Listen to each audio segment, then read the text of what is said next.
नवनवीन व्हिडिओ पाहण्यासाठी व आमच्या सोबत राहण्यासाठी चॅनलला सबस्क्राइब करायला विसरू नका। तर बघा काय माहिती आहे, माहे जून 2026चे वेतन देयके सादर करताना करावयाची कारवाईबाबत उपरोक्त विषयाने सूचित करण्यात येते की माहे मे 2026ची सर्व प्राथमिक शाळांची देयके जिल्हा स्तरावरून अप्रूव्ह करण्यात आलेली आहेत। मे 2026च्या देयकाचे लेखाशीर्ष न्यायिक प्रमाणक क्रमांक व दिनांक खालीलप्रमाणे आहेत।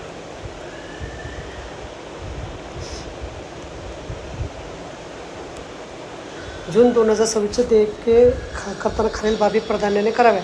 सर्व शाळांना उन्हाळी सुट्टी शालार्थ प्रणालीमध्ये जिल्हास्तरावर नोंद करण्यात आलेली आहे। त्यामुळे माहे जून 2026च्या वेतनामध्ये त्यानुसार वाहन भत्ता आपोआप येईल। तरी याबाबत आपले खाते करून घ्यावे व नंतर देयक फॉरवर्ड करावे।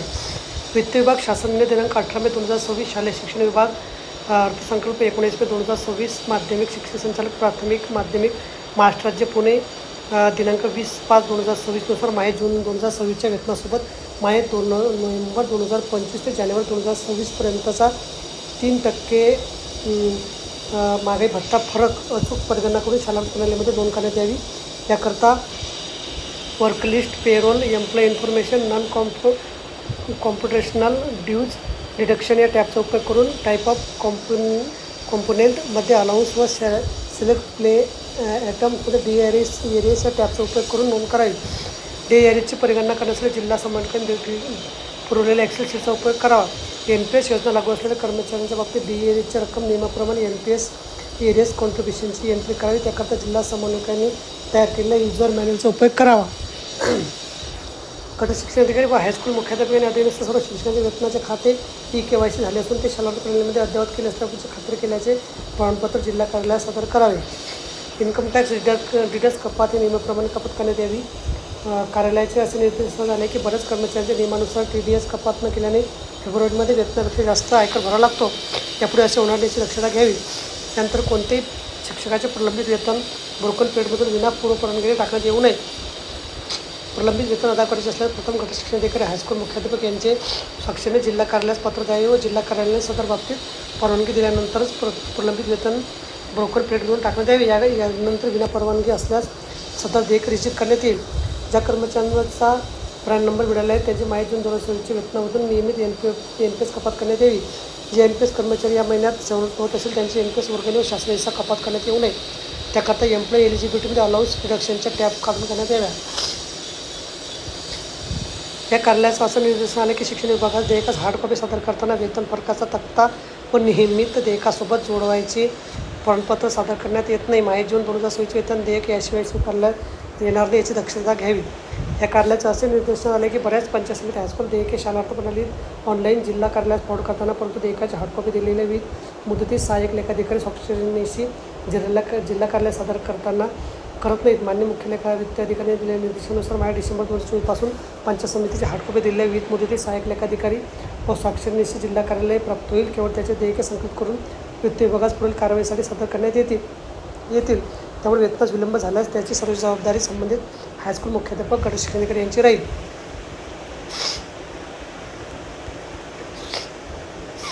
यानंतर ही कुबेर प्रणालीमार्फत वेतन जमा होणार असल्याने IFSC कोड चुकीचा असेल तर वेतन जमा होणार नाही।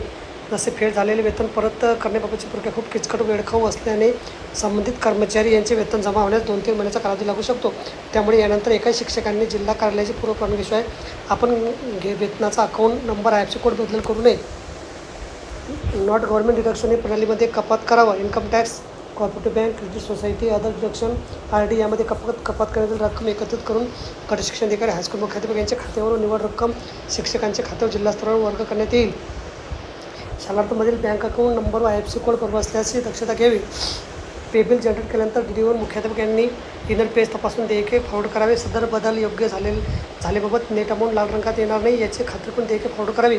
तसे हार्ड कॉपी देयकासोबत चेंज स्टेटमेंट आउटर जर्नल और acquittance bank account bank statement महागाई भत्ता फरकाचे विवरणपत्र तसे नियमित देयकासोबतचे जोडायचे प्रमाणपत्र सही व शिक्क्यासह गट शिक्षणाधिकारी यांचे कार्यालयात 16 जून 2026 पर्यंत सादर करावं।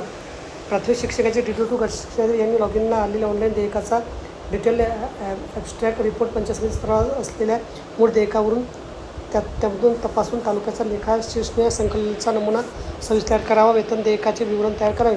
देयकाच्या हार्डकॉपीमध्ये सर्वात वर वेतन फरकाचा संकलित नमुना, डिटेल ॲब्स्ट्रॅक्ट, रिपोर्टची प्रिंट, बँक स्टेटमेंट दिलेल्या फॉर्मॅटने तयार करून पंचायत समिती सहाय्यक लेखा अधीक्षक यांच्या प्रति स्वाक्षरीसह पंचायत समिती लेखा विभागास 18 जून 2024 पर्यंत सादर करावे. पंचायत समिती सहाय्यक लेखा लेखाधिकारी यांच्या प्रति स्वाक्षरी दिनांक 22 जून 2024 पर्यंत घेण्यात यावी. त्यानंतर सर्व शाळांचे DD2 गट शिक्षणाधिकारी यांच्या लॉगिनला आलेले ऑनलाईन देयके दिनांक 22 जून 2026 सायंकाळी 5 वाजेपर्यंत DD3 शिक्षणाधिकारी यांच्या लॉगिनला ऑनलाईन फॉरवर्ड करावी. तर बघा, जून 2026चे देयके सादर करण्याचे वेळापत्रक काय? DD1 मुख्याध्यापक यांनी DD2कडे देयक फॉरवर्ड करणे 16 जून.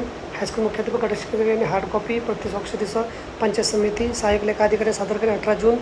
पंचायत समिती सहाय्यक लेखा अधिकाऱ्यांनी देयके तपासणी म्हणून हायस्कूल मुख्याध्यापक गट शिक्षणाधिकारी यांच्या प्रति स्वाक्षरी परत करणे 22 जून. पंचायत समिती सहाय्यक लेखा अधिकारी यांनी देयके तपासणी करून झालेल्या DD2ने शालार्थीपर्यंत देयके DD3कडे फॉरवर्ड करणे 22 जून.